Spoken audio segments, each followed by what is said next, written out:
আমি প্রথমে আমি কৃতজ্ঞতা প্রকাশ করছি আমাদের ভূয়াপুরবাসী ধর্ম নির্বিশেষে সকলে আমাকে সহযোগিতা করেছেন। একটা কথা বলি যে শুরু যদি ভালো হয় জাতির জনকের ছাত্রলীগের নেতৃত্বে ছাত্রলীগ সকলে একটি করতালি দেয়। পরিষদের চেয়ারম্যান নার্গিস বেগমের সুযোগ্য পুত্র একমাত্র ভূয়াপুর মহোদয় বরণ করে দিচ্ছে। এ পর্যায়ে যে সম্মানটা আমাকে দিয়েছেন এই সম্মানটার জন্য আমি আপনাদেরকে দিতে পারি।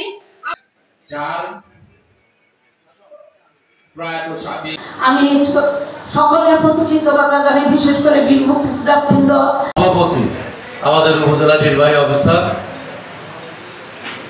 আমরা এই বাস্তবায়ন শুরু করেছি। প্রথমে আমাদের লাগে ভূমি অধিগ্রহণ করতে হয়, ঠিক না? মাননীয় প্রধানমন্ত্রীকে ধন্যবাদ, কৃতজ্ঞতা।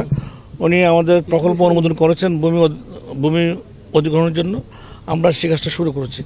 আমরা প্রকল্প প্রণয়ন করেছি, সেটা আমাদের কাজ শেষ। আমাদের ফিজিবিলিটি স্টাডি শেষ। এগুলো কাজ কিন্তু লাগে আগে। একটা কাজ শুরু করতে হলে এগুলো করার জন্য একটু সময় দিতে হয়। আমাদের ভূমি অধিগ্রহণের কাজ শুরু হয়ে গেছে, ফিজিবিলিটি কাজ শেষ হয়ে গেছে, অ্যালাইনমেন্ট ঠিক করেছি আমরা।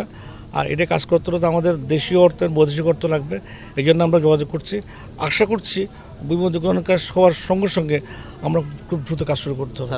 আমি আপনাদের কাছে একটা অনুরোধ করবো, ভূমি অধিগ্রহণ করতে একটু সময় লাগে, যেন জনগণ আমাদেরকে সহযোগিতা করে। অনেকের জমি ছাড়তে চায় না, অনেকের মালিকানার বিরোধ আছে। এখানে একেবারে স্বচ্ছভাবে ভূমি অধিগ্রহণ হবে। যারা মালিক তারা সবাই যথাযথ ক্ষতিপূরণ পাবে। আমরা যত দ্রুত জমি পাবো আমরা তত দ্রুত আমরা কাজ শুরু করতে পারবো। কাজ শুরু হয়ে গেছে, অলরেডি ইতিমধ্যে শুরু হয়ে গেছে। এটা মাননীয় প্রধানমন্ত্রী গত ইলেকশনের আগে প্রকল্প অনুমোদন করেছেন। আমি আজকে সকালে কথা বলেছি পিডি সাহেব। এটা শুরু হবে কিন্তু একবার ভাঙ্গা থেকে শুরু করে একবারে কিন্তু বেনাবল পর্যন্ত অনেক লম্বা জায়গা, কিন্তু অনেকগুলো এলাকা হবে। প্রথম কাজটা আমরা ফরিদপুর থেকে যেটা শুরু হচ্ছে আমরা এখান থেকে আমরা শুরু করবো, ঠিক না? আমাদের ভূমি অধিগ্রহণের কাছে মধ্যে শুরু হয়ে গেছে। শুরু মানে কি, প্রথমে অ্যালাইনমেন্ট করতে হয়, জমির দাগ করতে হয়, সূচি করতে হয়, সে কাজগুলি চলছে, কিন্তু একটু সময় লাগে। আশা করি এত সময় লাগবে না। আমাদের ভূমি অধিগ্রহণ যত দ্রুত জমি যত দ্রুত পাবো আমি তত দ্রুত কাজ আমরা শুরু করতে পারবো। আমরা আগে আমার লাগবে জমি, তো আমি জমির কাজ শুরু করেছি, জমিটা অধিগ্রহণ করা শুরু করেছি। এই জন্য ধন্যবাদ এবং কৃতজ্ঞতা মাননীয় প্রধানমন্ত্রীর প্রতি। উনি আমাদেরকে অনুমোদন দিয়েছেন, আমরা টাকা বরাদ্দ দিচ্ছি এবং দেখবেন সকল ডিসির কাছে প্রস্তাবগুলো যাবে।